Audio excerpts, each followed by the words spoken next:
May kakayang maghilom ang sarili nating katawan.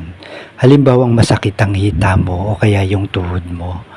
Ang tendency niyan, itigil natin yung pagkilos dun sa bahagi ng katawan natin para nang sa ganun hindi natin maramdaman yung sakit.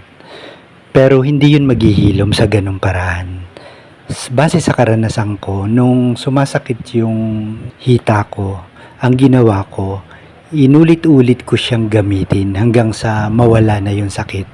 Halimbawang masakit yung hita mo at hindi mo siya mai-bend, ang gawin mo, i-bend mo siya hanggang dun sa kaya lang ng katawan mo, dun sa tolerable level.